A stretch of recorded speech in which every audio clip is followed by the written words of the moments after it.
Praise the Lord. सबको प्यार भरी जय मसीह की। मैं अपने यूट्यूब चैनल जीवन की रोटी यीशु मसीह में आप सबका स्वागत करती हूँ। मेरे प्रिय भाई बहनों, आज का जो विषय है वो है उपवास करना क्यों ज़रूरी है। हम विश्वासी भाई बहनों के लिए उपवास करना क्यों अति ज़रूरी है, आज हम सीखेंगे। वीडियो को एंड तक देखना। जो लोग फास्टिंग नहीं करते, जो करते भी हैं, कैसे करते हैं। हालेलुया। क्या महत्व है फास्टिंग का, उपवास का हमारे जीवन में।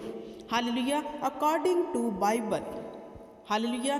क्योंकि आपको मैं ये बात बता दूं, उपवास ऐसा माध्यम है हमारे जीवन में जो यहोवा तक हमारी दुआ को क्विकली लेकर जाता है। लेकिन उपवास करते कैसे हैं, किस रीति से करते हैं। हालेलुया। ये जानना ज़रूरी है। उपवास करना क्यों ज़रूरी है और कैसे करना है, ये जानने के लिए हमें पवित्र शास्त्र में पढ़ना होगा। हालेलुया। क्योंकि मेरे प्रिय भाई बहनों, आपने वचन सुना है कि प्रभु यीशु मसीह ने कहा, कुछ जातियाँ इतनी ढीठ होती हैं कि वो बिना उपवास के नहीं निकलती। जातियाँ किनको कहा? वैरी को, दुष्ट को। मान लो आपके जीवन में लॉन्ग टाइम से कोई प्रॉब्लम चल रही है, उसका हल नहीं हो रहा, आप प्रार्थना करके थक गए, तो फास्ट करो। फास्टिंग का मतलब क्या है मेरे प्रिय भाई बहनों? यहोवा पिता परमेश्वर के आगे दीन होना। फास्टिंग ये नहीं है जब हम अन्य जाति में रखते थे। यहोवा पिता परमेश्वर के आगे दीन होने को फास्टिंग कहते हैं। अपने आप को हम्बल कर देना परमेश्वर के आगे, क्योंकि हम में क्या खूबी है, क्या लियाकत है, क्या दे सकते हम यहोवा को। क्या उपवास करके घमंड करें? कदा भी नहीं कि हम तो फास्टिंग कर रहे हैं। नहीं, खुदा हम पर फजल कर, अनुग्रह कर यहोवा, कि हम ये फास्टिंग जो तेरे आगे रख रहे हैं खुदावंद, इसमें हमारे बंधन टूट जाएं। एस्तर ने 3 दिन फास्टिंग की, तो आपने देखा कैसे वो लोग बचाए गए। दानियल फास्टिंग करने वाला परमेश्वर का दास था, और आप जानते हो दानियल के जीवन की कथा को। हालेलुया। जब जब लोग विपत्ति में पड़े, उन्होंने टाट ओढ़ लिए और फास्टिंग में परमेश्वर के आगे दीन हो गए, हम्बल हो गए, झुक गए। तो फिर क्या हुआ? बाइबल बताती है वो निकाले गए, यहोवा की दया उन पर हो गई। जब योना नबी 99 के लोगों को ये परमेश्वर का संदेश देने गया कि यहोवा तुम्हें तबाह करने जा रहा है, तुम सब मारे जाओगे, अब यहोवा ने मुझे भेजा है तुम्हें कहने के लिए, तो उन्होंने तब क्या किया? हड़बड़ाहट में आ गए, या फिर कुछ गलत करना शुरू कर दिया? नहीं, उन्होंने क्या किया? छोटे से लेकर बड़े तक यहोवा के आगे दीन हो गए, टाट ओढ़ लिए, उन्होंने उपवास में चले गए, बच्चे तक उपवास में चले गए, यहोवा के आगे झुक गए। तो क्या हुआ? यहोवा पिता ने अपना फैसला बदल दिया और उन्हें छोड़ दिया, माफ कर दिया। ऐसी है उपवास की ताकत। उपवास का मतलब मेरे प्रिय भाई बहनों, यहोवा के आगे दीन होना। उपवास ये नहीं है कि आपने उपवास रखा हुआ है, बाइबल उठाई नहीं, प्रार्थना की नहीं, या फिर आधा घंटा प्रार्थना कर ली और आधा घंटा बाइबल पढ़ ली, तो आपने सोचा उपवास कंप्लीट हो गया। नहीं, स्मरण रखो, हम अब अन्य जाति में नहीं बल्कि सर्वशक्तिमान की संतान हैं, उस परमेश्वर की जो सब कुछ करने की ताकत और सामर्थ रखता है। इस दिन को व्यर्थ मत करो जब आपने उपवास किया हो। अगर आप उपवास के प्रति सीरियस हो गए मेरे प्रिय भाई बहनों, तो मैं आपको सत्य बताती हूँ, आपके बंधन उसी टाइम टूट जाएंगे। क्योंकि यहोवा के आगे दीन होना, उसकी दया को मांगना, मतलब यहोवा के मन को हम क्या कर रहे हैं? घायल कर रहे हैं। यहोवा हम पर तरस कर रहा है कि नहीं, मेरा बेटा मेरी बेटी मेरे आगे गिड़गिड़ा रहा है, क्योंकि यहोवा का वचन कहता है, दीन जन ने मुझे पुकारा, मैंने उसकी सुन ली और उसे सब विपत्तियों से निकाल लिया।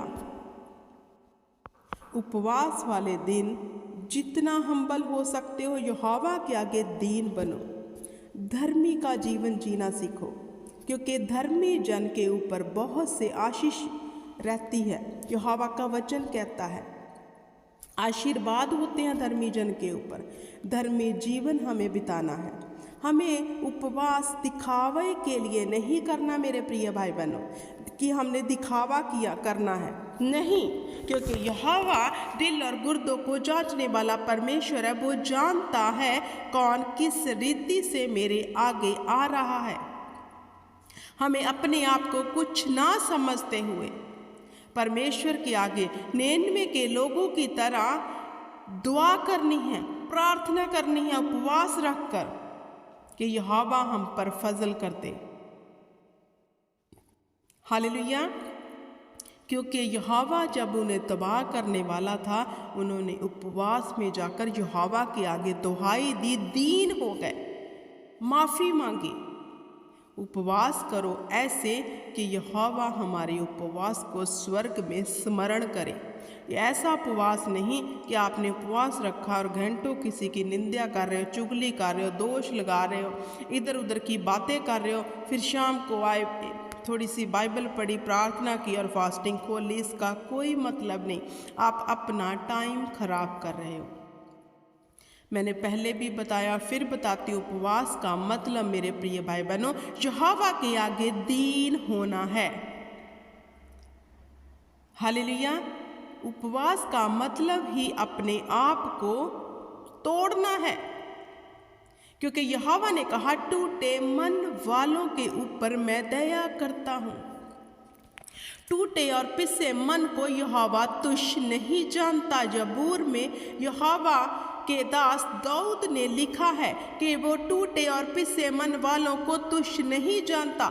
टूट के बिखर के यहोवा के आगे जाओ, यहोवा हमें इस विपत्ति से निकाल। जो लॉन्ग टाइम से चल रही हैं वो उपवास से ही जाएंगी, लेकिन उस उपवास का कोई मतलब नहीं, आपने अपना टाइम ही खराब किया अगर उस उपवास में आप टूटे नहीं, यहोवा के आगे दीन नहीं हुई और इधर उधर की बातें करके शाम को फास्टिंग ओपन कर ली। और मैं एक बात और बताना चाहती हूँ मेरे प्रिय भाई बहनों, जो लोग लॉन्ग टाइम 5 o'clock तक फास्टिंग नहीं रख सकते, छोटे से शुरू करो, 12 बजे तक, फिर 2 बजे कर दो, यहोवा अनुग्रह करेगा, क्योंकि उसकी सामर्थ इतनी बड़ी है, वो सब कुछ करने की ताकत और सामर्थ रखता है। एक बार उस पर भरोसा कर कर तो देखो। अगर आपके जीवन में लॉन्ग टाइम से प्रॉब्लम चल रही है, नहीं जा रही, प्रार्थना कर ली, ले हैंड करवा लिया, सब कुछ करवा लिया, 3 दिन फास्टिंग में जाकर देखो, सब इधर उधर की बातें छोड़कर 3 दिन यहोवा के आगे झुक जाओ।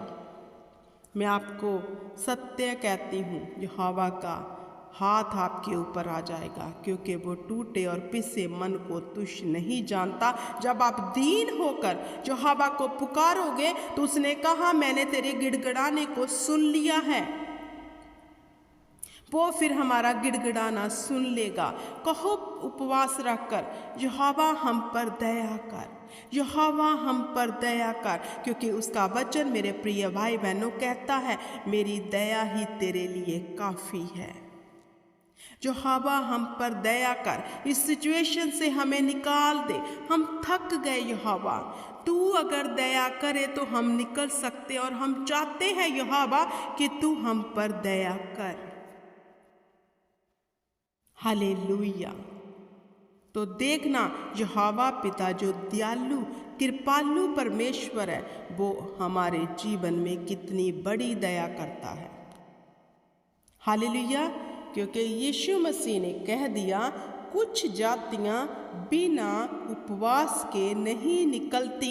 जे ढीठ जातियां, जो ढीठ बन के आपके जीवन में प्रॉब्लम अभी तक स्टिल बनी हुई है, उपवास में यहोवा के आगे दीन हो जाओ, गिड़गिड़ाओ, गुप्त में जाकर, अकेले में जाकर इतना ज़रूरी है मेरे प्रिय भाई बहनों उपवास करना। अगर हम उपवास करते हैं टूट कर बिखर कर, तो आप सोच भी नहीं सकते आपके जीवन के हालात कैसे बदल जाएंगे। एस्तर की कहानी पढ़ लो, जब उसने फास्टिंग की, चुप रही, क्योंकि वो लोग जानते थे कि हम यहोवा के आगे फास्टिंग कर रहे हैं। फास्टिंग कर दी मतलब डन, जो मांगा है दुआ में, उपवास में, वो हो चुका है। हमारी तरह नहीं आधा अधूरा विश्वास लेके होगा कि नहीं। हम तो फास्टिंग स्टार्ट करने से पहले ही अपने विश्वास को डगमगा रहे हैं। लेकिन तब क्या होता था, उनको पता है कि यहोवा के आगे उपवास करना, प्रार्थना करना मतलब ये काम हो गया। इतने विश्वास से भरकर वो खुदावंद के आगे गिड़गिड़ाते थे। जब 99 के लोगों के ऊपर यहोवा का वचन गया कि मैं तुम्हें तबाह करने वाला हूँ, उन्होंने टाटोड़ लिए, अपने आप को तोड़ डाला, यहोवा के आगे दीन हो गए, क्योंकि उन्हें पता था वो परमेश्वर दयालु कृपालु परमेश्वर है।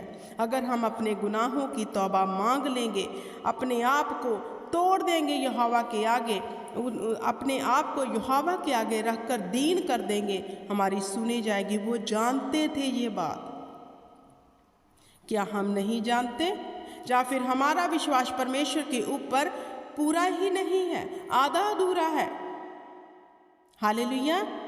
मेरे प्रिय भाई बहनों, प्रार्थना करना, फास्टिंग करना इतना ज़्यादा ज़रूरी है जितना आप दूसरों से प्रार्थना करवाने को उतावले रहते हो, ले हैंड करने को। जाओ यहोवा के आगे, क्योंकि वो हमारे लिए भी वैसा ही परमेश्वर है जैसे अपने नबियों के लिए। हमें अपना कर्म खुद करना है, सब कुछ नबी के ऊपर नहीं छोड़ना। जब योना नबी परमेश्वर का संदेश लेकर गया, क्या उन्होंने नबी को बोला तू हमारे लिए इधर बैठकर दुआ कर? नहीं, उन्होंने अपना कर्म खुद किया। क्या हुआ? यहोवा ने अपना मन ही चेंज कर लिया। हमें अपना कर्म खुद करना है। हालेलुया। मेरे प्रिय भाई बहनों, उपवास में वफादारी के साथ यहोवा के आगे दीन हो जाओ, हम्बल हो जाओ। जो सिचुएशन आपके जीवन में स्टिल फंसी हुई है, उसके लिए जाओ प्रार्थना में, परिवार उपवास में, खुदा के आगे दीन होकर, किसी को दिखाने के लिए नहीं। जब आप उपवास करो, बाहर मत जाओ, कहीं भी घूमने मत निकल जाओ कि सारा दिन घूम घाम के शाम को आके थोड़ी सी प्रार्थना की, उपवास कंप्लीट। कुछ नहीं होगा, ये सब व्यर्थ और व्यर्थ है। मैं बताती हूँ सत्य आपको, इसका कोई लाभ नहीं आपके जीवन में। उपवास का मतलब ही ये है कि यहोवा के आगे बैठना दीन होकर। हालेलुया। मैं उम्मीद करती हूँ मेरे प्रिय भाई बहनों, जे आज का वचन उपवास का आपके जीवन में घर कर गया होगा। जितने परिवार इस वचन को सुने, उन पर यहोवा का बड़ा हाथ उतरे, अनुग्रह हो यहोवा का, और वह छुड़ाए जाएं। जिस भी परिस्थिति के लिए आप लोग उपवास यहोवा के आगे रखो, दुआ और प्रार्थना में, मैं विश्वास करती हूँ, मैं आपको आशीष देती हूँ कि आपके सब काम उपवास में सफल हो जाए। In the name of Jesus Christ. मेरे साथ ईमान से बोलिए आमीन, आमीन और आमीन।